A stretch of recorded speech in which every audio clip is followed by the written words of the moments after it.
ayiwa an balima bamanankanmɛnnaw aw ni ɲankuma an ni ce aw ka tulomajɔ la bi ɲɔgɔn ye kun ye min ye hɔrɔnya ni danbe kɛnɛ de don parce que san daminɛ na jamanakuntigi n'o ye général Assimi Goïta ye ale ye bonyakan ye a ye baara dɔ kalifa an ka minisiriso la min ye Seko ni Dɔnko minisiriso ye a ko ɲinan san a b'a fɛ a ka kɛ Seko ni Dɔnko san ye pour que an bɛ se ka Mali kura tabiyaw bɛ se ka don malidenw na cogo min na an ka denmisɛnninw bɛ se ka kalan an ka cogoyaw la cogo min na an ka danbew la cogo min na donc ale b'a fɛ sayi ka ko ye a ko a b'a fɛ fana an ka sigidaw ka yiriwa an ka sigidaw ka ɲɛta sabati donc a y'o kuma fɔ donc a b'a fɛ fana Seko ni Dɔnko n'i ko Seko ni Dɔnko i ko baarakɛla minnu b'a kɔnɔ n'o ye artisiw ye n'o ye acteurs culturels ye comment an ka seko bɛ se ka yira diɲɛ na cogo min na an ka jamana kun ye min ye fɔlɔ fɛ diɲɛ kɔnɔ tamasiyɛnw y'a jira k'a fɔ siècle jan tɛmɛnenw université ba min tun bɛ diɲɛ kɔnɔ o tun b'anw de fɛ yen n'o ye Sankore ye 12e 13e siècle la étudiant kalanden ba 25 de tun bɛ bɔ diɲɛ yɔrɔ yɔrɔ la ka na anw fɛ yan kalan na o kɔrɔ ko Mali kun ye yeelen jamana ye diɲɛ kɔnɔ dɔnniya jamana kun don bɛn jamana kun don donc an bɛ se ka segin o la cogo min na donc an y'o baara daminɛ an ka minisiriso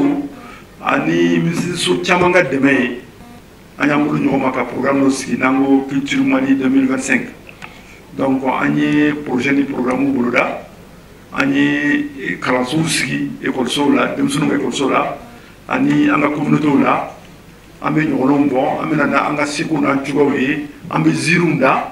an bɛ ɲɔgɔnw bɔ donc vraiment an ye kalan daminɛ o yɔrɔ la maintenant an ye conférence fana sigi an ni organisation caman jɛkulu caman c'an bolo ɲɔgɔn ma n'o ye nko mɔgɔw ye n'o ye burama sumanw ye a mɔgɔ ka ca an jɛna an bɛ to ka sigida barow sigi Mali yɔrɔ bɛɛ la n'an ko faso baro kɛnɛ ani faso sifinso pour que faamuyali bɛ se ka na kunun bɛ se ka na cogo min na an ka sigida la an ka danbew bɛ se ka faamuya cogo min na donc ne hakili la an ye o baara min daminɛ an ye mɔgɔ min denmisɛnnin min lakalan sisan a ka ca denmisɛnnin ba 20 ye kɔni daminɛ ni sisan cɛ parce que jamanakuntigi y'a jira k'a fɔ pour que Mali kura ka sabati fo Maliden kura ka sabati donc baara min don baara nɔgɔn tɛ a tɛ ɲɛnabɔ yɔrɔnin kelen mais f'an k'a daminɛ an ye baara daminɛ donc o kɛra hakilina fɔlɔ ye hakilina filanan k'u ka sigidaw ɲɛnamaya kosɛbɛ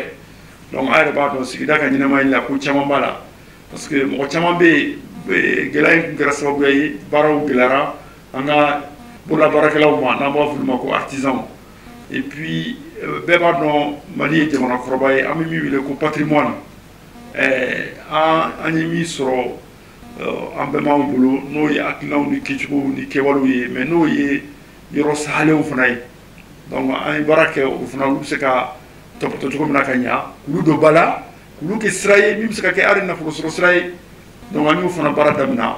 et puis an ye fɛnw sigi n'an b'a wele ko danbe dɔnbaw minnu fana bɛ n'an dɛmɛ danbe ko la n'a y'a jateminɛ même Mali télévision na bi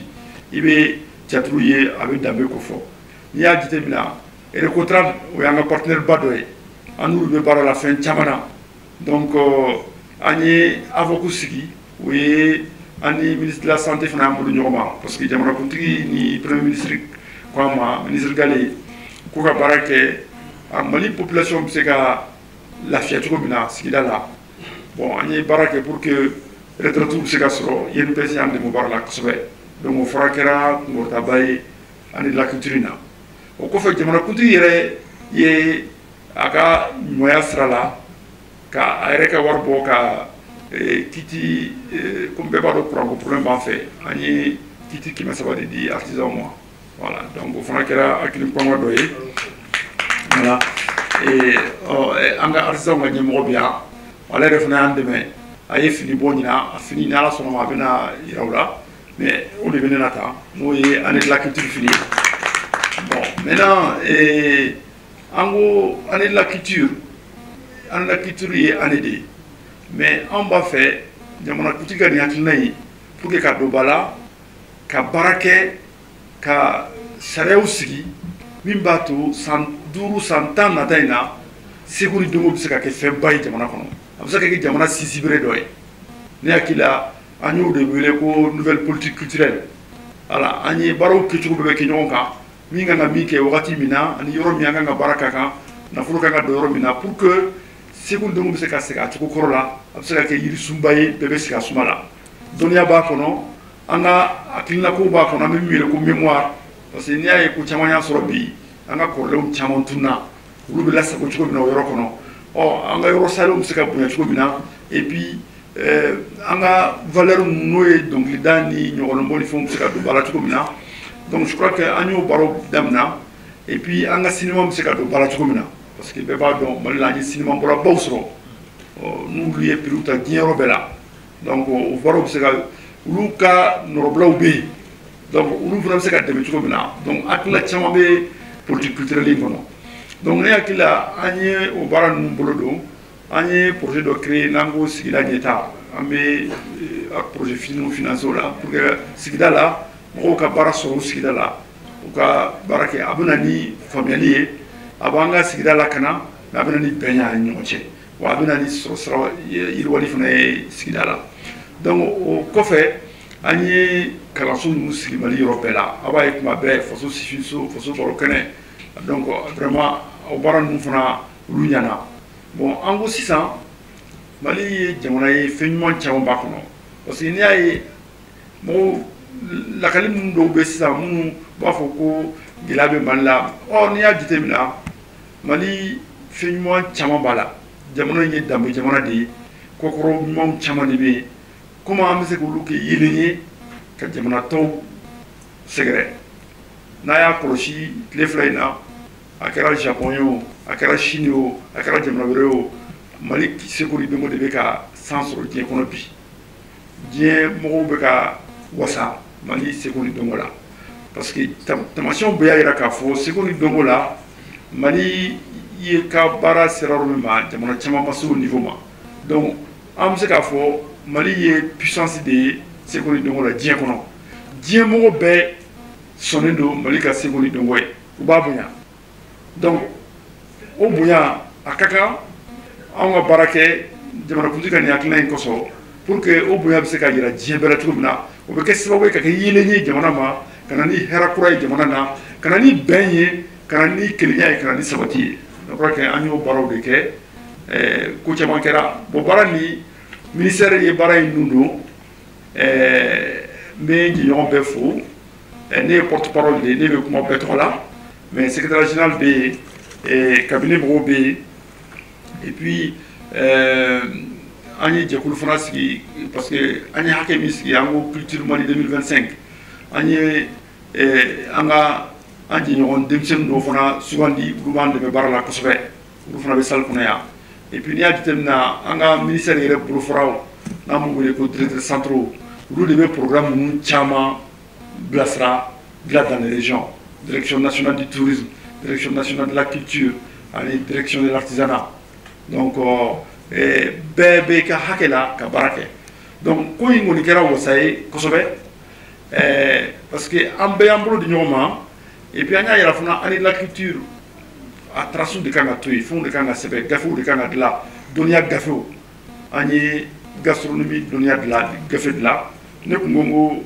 akana yimana amana nae. Non, café foro bora, je crois que malere be café flaranga no est très souillé. Anga la rare nanga kolombe rola ni ta valeur bala ambe ko labo kenema pour que on se kay chomina. Donc kamna ibana fana damna journaliste aba no fait ayan de meka koy jense ko sobe a jara ko sobe amo fu dante fu libina. Am balmake alfadi ale be sal kono vraiment aller nanan de me anani caravane bay pour que ka Niger ni Ouagadougou ni Bamako parce que Mali Bamako de AS capitale bi donc anya ka caravane reçoit kunu anani akla mon chamani aye arni mod monsieur ka fo l'année de la culture, c'est d'abord l'année de l'artisan, mais c'est aussi l'année de la mode au Mali. Parce que, il faut aussi ça, on va y avoir un mode capital de la organisation panafricaine de la mode en fait. Donc, en Balmakedo, à Bangana Tomoktude, Nigérien de nationalité, mais malien. Bon, voilà, donc, on a bien parlé. Bon, on y a beaucoup de et Moroba Tchamambe Kerengambi. Nous y Ablaï Konato, nous y Shérif Kitae, Ani Ambalmake Cheikh Tian Sek.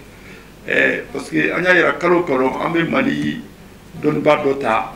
Kadjundoma, pour que Kalola, Yeleni, Aka Akina Naka Barula, Mali Kona Ani Frafina. Donc, Wakina Fona Yana, Anya Moroba Tchamasro. O y'an dɛmɛ baara in na an b'u fo nin yɔrɔ in na Dante foli min na n jɛɲɔgɔnw kabini la parce que aw yɛrɛ ɲɛ b'a la ko in baara kɛyɔrɔ ka ca baara ka ca donc bɛɛ de wulilen don ka jɔ an ka service rattachés fana b'a la parce que n'i y'a jateminɛ ka taa conservateur la fo ka na pyramide la je crois que u bɛɛ n'u ka programme de don c'est-à-dire il y a une appropriation aujourd'hui ka taa école la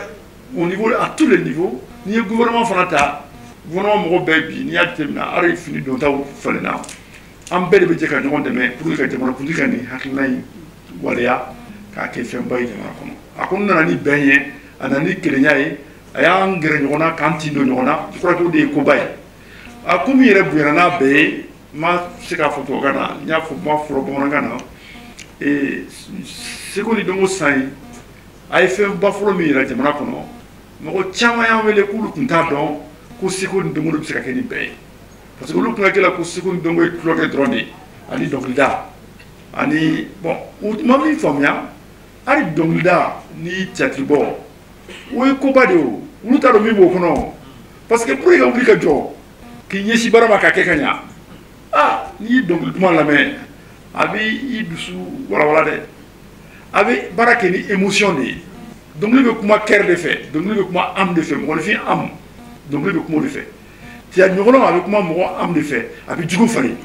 fɔlɔ fɛ an bɛɛ ma ka o tun bɛ jugu de falen ni ɲɔgɔnlɔn ni ziiri ye o tɛ ko fitinin ye o parce que kalan de don parce que fɔlɔ fɛ ekɔliso fɔsɔ min bɛ yen sisan ni fɔlɔ ekɔliso tun tɛ kelen ye o fɔlɔ fɛ ekɔliso n balimakɛ y'a fɔ fitiri fɛ an bɛ sigi ziiri na a bɛ fɔ ko nin kɛra tan a bɛ laban ni ladilikan dɔ ye o bɛ kɛ tabiya ye i b'o sɛbɛn o tɛ bɔ i hakili la i b'a dɔn k'a fɔ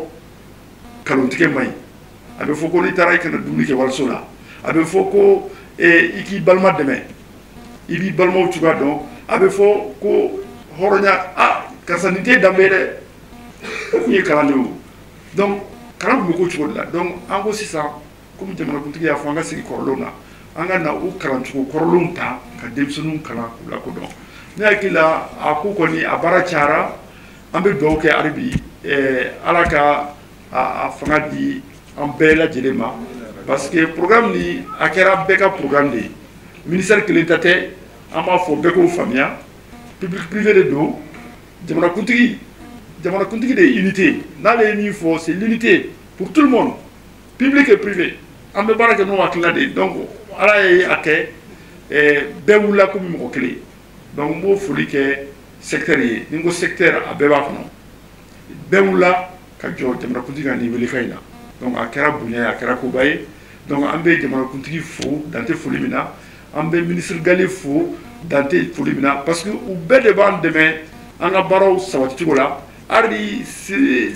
maya ni danbe kɛnɛ ministre Gale de y'a kɛnɛ sigi Mali région bɛɛ la pour que a baara bɛ se ka kɛ pour dire que gouvernement ka baara de don bɛɛ ka dɛmɛ b'a la bon a ka kan ni ne bɛ kuma ɲɛfɛ ni ne bɛ kuma n ka kuma ni bɛɛ tɔgɔ ye n ka ko walawala a ka faamu k'a fɔ maamu kelen ka ko tɛ ne ye chef d'orchestre ye ne hakili la an ni an balimakɛ espace AES AEB a y'an ye hymne dilan o ɲɛna an ni jamana saba ninnu culture an ye an bolo di ɲɔgɔn ma ka gafe dilan k'an bɛna baara caman kɛ ɲɔgɔn fɛ ne hakili la Alpha ka contribution bɛ tali kɛ dans ce sens donc vraiment ne sewalen don kosɛbɛ n bɛ foli kɛ Dante foli min na donc vraiment n b'aw bɛɛ fo n bɛ journaliste fo ni aw ka jɛ ye bɛ bɔ kuma kɔnɔ parce que ni fili bɛ sɔrɔla kuma la a k'a dɔn ko. Merci beaucoup monsieur le ministre.